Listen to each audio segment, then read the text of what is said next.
世界を崩すことは造作もない。だが作り直すとなるとそうもいかん。There are at least two major ways to look at You Cannot Redo. One, taking it at face value, and two, judging it as an ambitious cinematic experience. Let's start with the former perspective.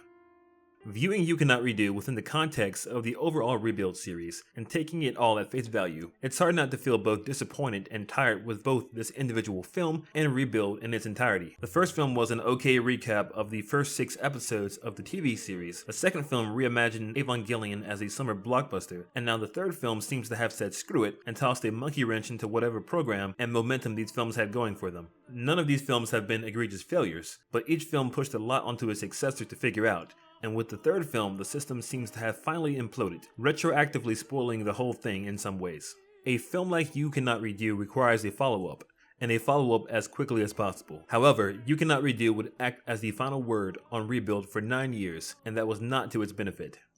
Narratively speaking, 3.0 is a mess. Just about everything from the first 2 films seems to get discarded with little to no explanation, a billion new questions are raised only for next to none of them to get answered, and major events depend on some rather contrived writing to happen. Why was retrieving Shinji not a bigger priority for Misato if she knew Shinji was a crucial part of Gendo's plans? What even is Gendo's plan at this point? And what is his relationship with Seele?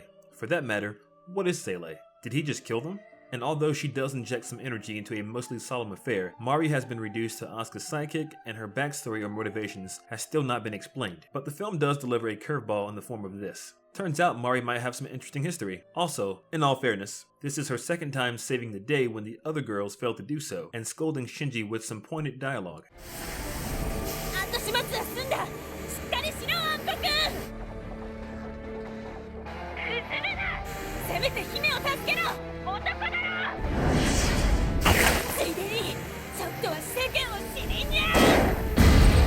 Anyway, although it made a great deal of money, You Cannot Redo's reception is best described as mixed. It has its fans, but it also has plenty of detractors, enough to make it the most controversial entry in the Evangelion series to date. Perhaps the most critical comment came from Toshio Okada, who compared a Rebuild to the Star Wars prequels and said, Lucas went crazy because he kept doing the same thing over and over.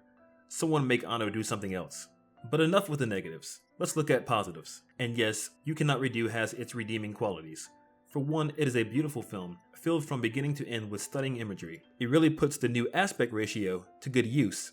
2, it has the best score of the Rebuild films thus far, and at times booming and at times haunting soundtrack which perfectly complements its subject matter. The visuals and music work together to bring to life 3.0's bleak world. One can feel Shinji's isolation, despair, and confusion. My pet theory is that the filmmakers intended to make viewers feel as lost as Shinji, and based on the reception, it seems they succeeded if that was the intent.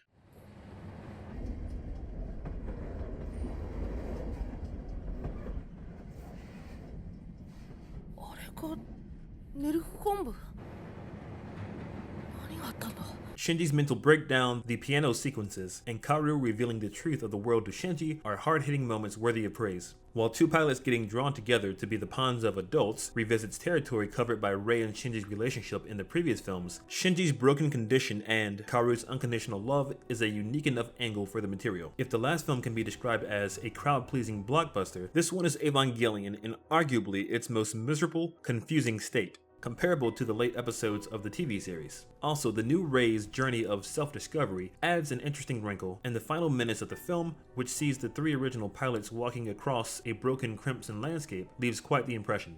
Finally, 3.0 is where the potential meta-commentary theory comes to light. If the first 2 mostly conventional Rebuild films are to be viewed as recklessly indulging in one's hobbies or refusing to grow up, 3.0 presents the consequences of those sins and slaps you in the face with a harsh reality. You're almost 30 years old, but you're still a child, lost, miserable, and wishing you can redo the past, but all you can do is move forward. Comments like,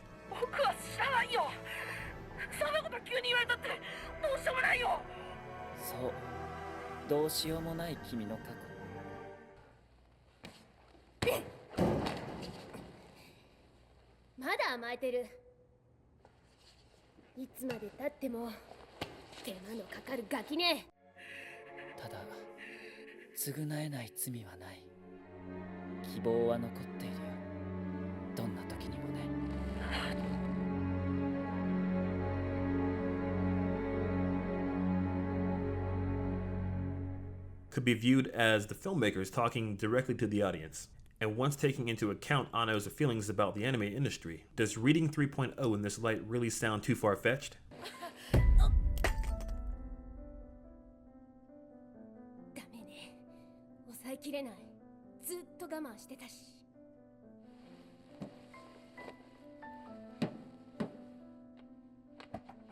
なんなんだよ。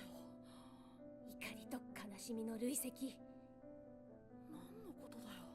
Still, even with its technical successes, potential thematic ambitions, and accepting that it was an experiment meant to challenge viewers, there's still plenty to criticize, like featuring the third impact in 4 major Evangelion films, the second time in a row. Another misstep would be the excessive action. The chaotic, overlong spectacle becomes grating, and the time it takes up could instead be used in service of much-needed development. Besides, it isn't remotely like the weighty, graceful action found in the end of Evangelion, and less of it would be ideal. And speaking of the end of Evangelion, Anno did this better back in 1997.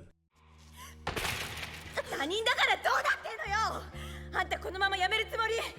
今ここで何もしなかったら私許さないからね。一生あんたを許さないからね。今の自分が絶対じゃないわ。後で間違いに気づき後悔する。私はその繰り返しだった。ぬか喜びと自己嫌悪を重ねるだけ。 Even with its unconventional nature, that film told a coherent story that worked within the context of its greater narrative. But although You Cannot Redo has plenty of flaws, and I can understand a lot of the negative reactions, I think it makes for an interesting cinematic expression of depression, and I don't hate it. Plus, it might be a little unfair to completely judge it until seeing how the final film resolves things. It still is an incomplete story. Admittedly, wrapping this up in a satisfying manner is a tall order, but based on what I've seen and heard, Thrice Upon a Time seems like a promising conclusion. But what do you think? Do you agree? Do you disagree? Are you excited for 3.0 plus 1.0? How do you think it will end? Feel free to let me know in the comment section below. And until next time, take care.